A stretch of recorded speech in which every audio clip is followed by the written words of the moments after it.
여러분 반갑습니다. 이번 영상은 여러분들의 댓글로 리뷰 영상을 찍어보겠습니다. 이전에 영상연하 커플이 증가하고 있다. 갑자기 왜 이럴까? 이거 가지고 한번 영상을 올렸는데요. 특히 제가 이상했던 부분이 뭐냐고 하면 이게 2012년부터 2022년인데 특히 5년 동안에 급락을 했어요. 급락을 했고 특히 2017년부터 2021년도까지는 무려 3.0이 빠졌어요. 그리고 남자 연상이 그리고 이제 2017년부터 2022년 같은 경우는 이제 여자 연상 커플이 2.5% 상승을 했습니다. 그래서 이 시점 자체가 저는 문재인 전 대통령의 어떤 집권기랑 영향이 있지 않냐 그런 생각이 들었습니다. 물론 이거는 하나의 가설인데 문 전 대통령이 2017년도 5월 달에 취임을 했습니다. 그리고 2022년도 5월 달에 퇴임을 했고 그렇기 때문에 이때 이제 아무래도 패미들이 되게 이제 전성시대였죠. 전성시대이다 보니까 아무래도 이런 영향이 좀 많이 미치지 않았나라는 생각도 많이 들고 또 이런 분위기 자체가 언론들도 그때 그랬어요. 뭐 연상연하 커플에 대해서 뭐 우호적인 긍정적인 기사를 많이 실었었고 그리고 미디어 같은 경우도 그런 거를 실제 드라마라든가 영화라든가 이런 게 많이 나왔습니다. 그리고 뭐 예능 프로에서도 이런 게 많이 나와가지고 혹시 이런 분위기가 아무래도 좀 영향을 미치지 않았나라고 생각이 들어요. 너무 급락을 했거든요. 남자 연상 커플이 어떻게 4년 만에 3.0이 빠져요? 이게 뭐 한두 명도 아니고 그래도 몇십만 명이 한 해에 결혼을 하는데 이 3.0이라는 거는 제가 볼 때 큰 어떤 사회적인 요인이 있었기 때문에 일이 된 것 같아요. 일이 된 것 같고 그리고 이제 아무래도 정권이 조금 바뀌고 나서 그런지는 모르겠습니다만은 2021년 대비해서 2022년도는 0.2 정도 그래도 반등을 한 상황입니다. 예. 그리고 여러분들의 댓글을 읽어보겠습니다. 패미 영향이 전적으로 많다고 봅니다. 제 동생이 6살 연상이랑 결혼했는데 6살 연상 커플은 좀 드물는데 많이 나긴 많이 나네요. 저를 포함해서 온 가족이 반대를 했습니다. 쭉 딩크족으로 살다가 7년 차쯤 동생놈이 월천을 뚫었는데 이때 일을 그만두고 출산을 준비를 했습니다. 은퇴를 동생 탓을 하길래 제가 많이 뭐라고 했습니다. 이거 뭐 임신 안 되는 걸 그 동생 탓을 했나요?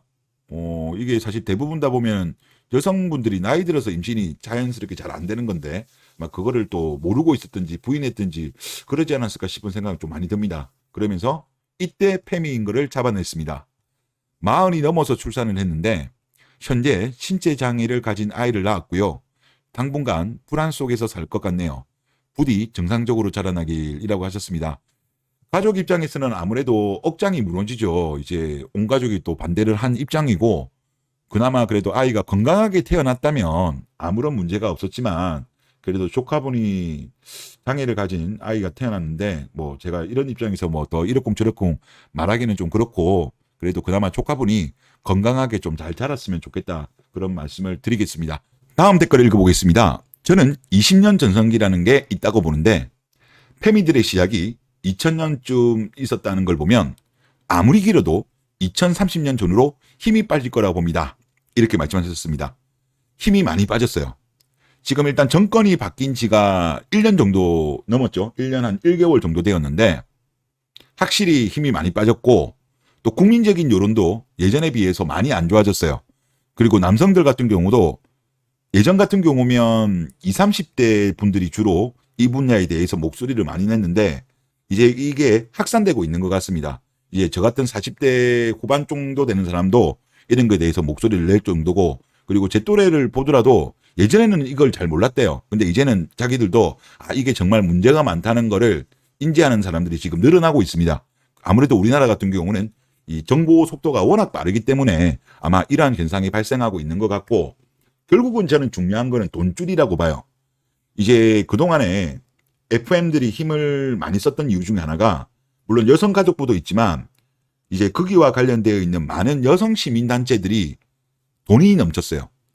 그때 당시 정부에서도 여러 어떤 지원금, 보조금 같은 게 들어갔었고 그리고 특히 박원순 전 서울시장이 그때 당시 엄청나게 돈을 시민단체에다가 돈을 보조금을 많이 지원을 했습니다.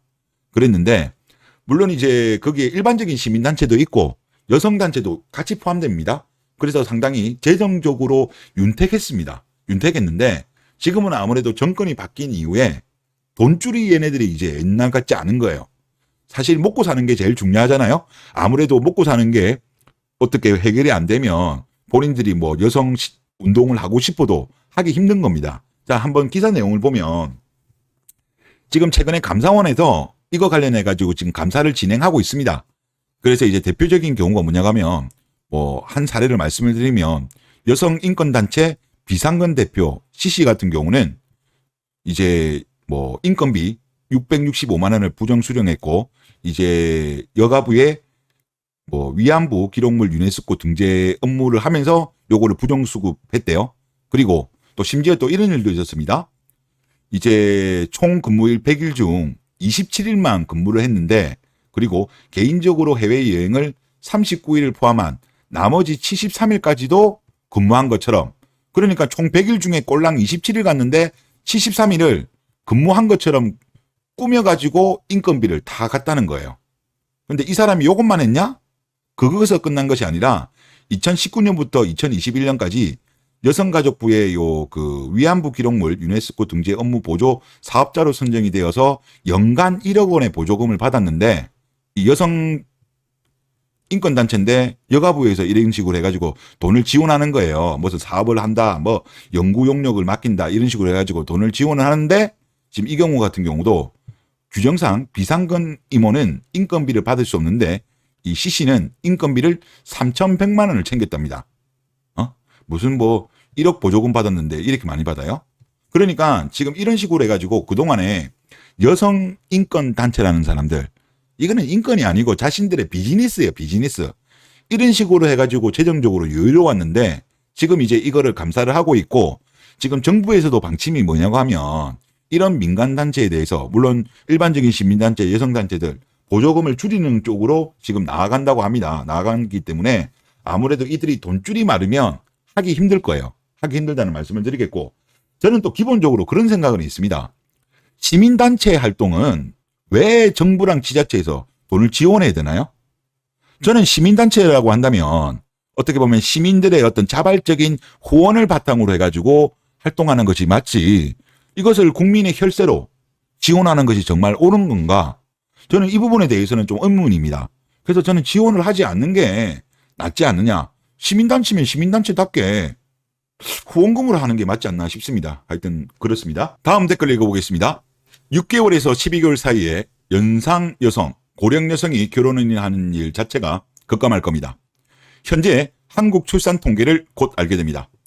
전체 출산 중 기형아, 사상 등 비정상분만이 전체의 무려 20%에 육박한다는 사실을 한국인들이 생각보다 정보 습득 능력이 매우 뛰어난 편입니다. 이렇게 하셨습니다. 지금 노산에 대한 리스크 이게 상당히 빠른 속도로 정보가 확산되고 있습니다. 지금 아직까지는 전체 국민으로 봤을 때 아는 사람보다는 모르는 사람이 많습니다.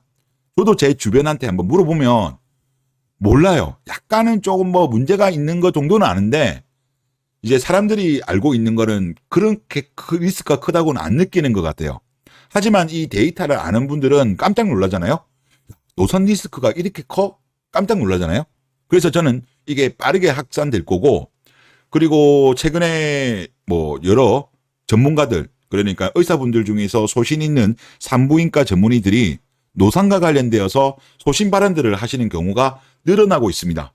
그래서 지금 돌아가는 분위기를 보면 말씀하신 것처럼 지금 최근에는 여자 연상 커플이 증가하는 추세였어요.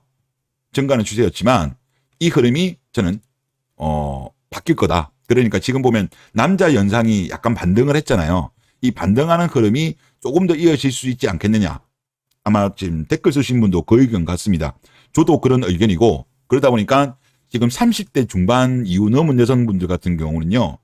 정말 지금 결혼하기 더 힘들어질 겁니다. 힘들어질 거기 때문에 하여튼 뭐 알아서들 잘 하시길 늦으면 늦을수록 많은 어떤 남자들이 이 정보를 알면서 거부할 가능성이 높다. 그 말씀을 드리겠습니다.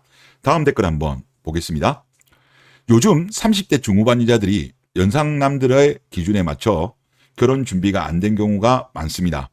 모아둔 건 별로 없고 철없는 여자들이 많으며 SNS에서 결혼 적령기 연하남들과 만남의 자리가 많아졌습니다. 이게 확실히 SNS 영향이 큰 것 같아요. 예전만 하더라도 우리가 뭐 예를 들어서 연애라든가 하려고 하면 오프라인에서 인적 풀을 통하다 보니까 어느 정도 한계가 있어요. 근데 이제 SNS가 이제 발달하다 보니까 아무래도 많은 어떤 남성들을 쉽게 만나죠. 요즘은 뭐 어플 같은 것도 많잖아요. 그러다 보니까 결혼 정년기의 연하남까지 이런 걸 만날 수 있는 기회가 확실히 많아진 것 같아요. 그러면서 여성들 같은 경우도 예전에 비해서는 조금 약간 버블이 생긴 것 같아요. 가치가 그렇게 생긴 것 같습니다. 네, 다음은 반대로 30대 초중 남자들은 콧대 높은 20대 연하녀들과 연애가 쉽지 않고 자존감이 낮은 남자들은 잘 맞춰주는 연상녀들에게 금사빠가 되는 경우가 적지 않습니다. 연상녀들이 자존감 낮은 연하남들을 주먹이로 삼고 있다. 아무래도 그럴 가능성이 있죠. 이제 아무래도 30대 중반 넘어간 여성들 같은 경우는 거부하는 남성들이 꽤 늘어나거든요. 꽤 늘어나니까 연하남 중에서 이런 노산에 대한 리스크를 모르는 남성들을 아마 주 공략 대상으로 삼지 않을까 싶어요. 그리고 또 이런 자존감 낮고 또 뭐 그런 분들 위주로 이제 아무래도 타겟팅 할 것 같습니다. 아무튼 그래서 결혼 시장에서 밀려난 30대 초중남과 아주 밀려난 30 중후반 여자 커플 탄생도 꽤 생겨나고 있습니다. 라고 하셨습니다. 아마 지금까지 있는 현상이 사실 이런 현상이 좀 있었다라고 봐요. 좀 있었는데 물론 이제 이 현상도 당분간 또 있을 것 같긴 합니다만은 저는 개인적으로 여기서 증가하는 것도 물론 있겠습니다만은 노산에 대한 리스크에 대한 정보가 확산됨으로써 오히려 못하는 케이스가 저는 더 많지 않겠냐. 그래서 결국은 요 앞에 그래프처럼 남자 연상이 더 반등하는 그런 흐름이 전개되지 않겠냐 조심스럽게 한번 예상을 해보겠습니다. 다음 댓글 읽어보겠습니다. 20대 중반만 돼도 동갑도 싫은데 크크 나보다 나이가 많다? 크크 어후라고 하셨습니다.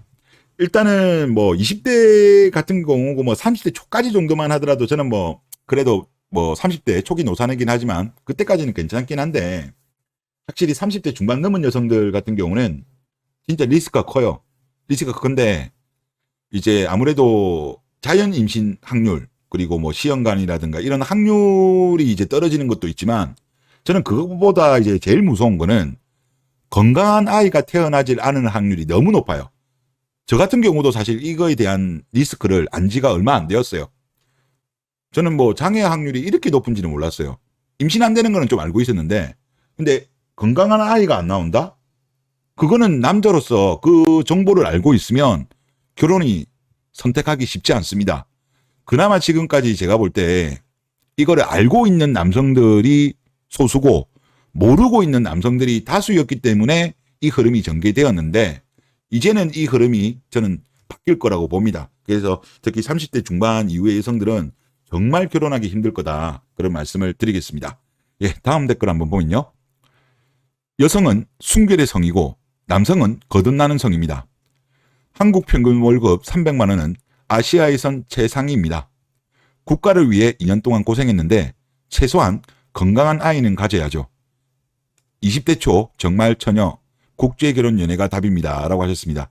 이분은 제가 뭐 그 아이디는 아는데 항상 국제결혼을 주장하시는 분이신데 하여튼 항상 글 많이 써주셔가지고 고맙습니다. 일단 우리가 아시아로 보면 이제 도시국가 홍콩, 싱가포르를 빼면요. 대한민국이 소득이 최상입니다. 아시아권에서는. 우리나라하고 비슷한 게 일본, 대만 정도밖에 없어요. 그리고 지금 제가 이 보여드린 게 밑에 그림이 2022년도 자료입니다. 1인당 국민소득, 소득인데 지금 보면 우리나라가 31위에요. 그래서 3만 2천 달러입니다. 그리고 대만이 우리보다 조금 같은 3만 2천인데 한 400달러 정도 더 많았네요. 그래서 32 정도 나왔고 일본이 3만 3천 달러 이 정도 나오고요. 그래서 우리나라가 소득이 작지 않습니다. 그리고 여기에 보면 상당수 나라가 인구 소국입니다. 룩셈부르크 같은 경우 뭐 인구 64만 밖에 안 되고 아이슬란드도 소국이고 뭐 여기 뭐 산마리아 그리고 뭐 브루나이 뭐 안도라 뭐 이런 인구 소국 몰타 이런 인구 소국들이 많이 포함되어 있어요. 그래서 인구 1000만 명 이상으로 우리가 보면 1000만 명 이상으로 하면 우리나라가 몇 등이냐고 하면 13등이 나옵니다. 인구 1000만 명 이상이. 그러니까 우리나라가 엄청나게 잘 사는 나라예요. 잘 사는 나라다. 그래서 대한민국 남성분들 기죽지 마세요. 기죽지 마시고 뭐 우리나라 여성들이 300만 원 버는 남자들을 개무시하는데 해외로 나가면 해외로 눈을 돌리면 우리나라가 결코 적은 월급이 아니고 최상위권의 소득입니다. 그래서 자신감을 가지시길 부탁을 드리겠습니다. 네, 이번 영상 여기서 마치겠습니다.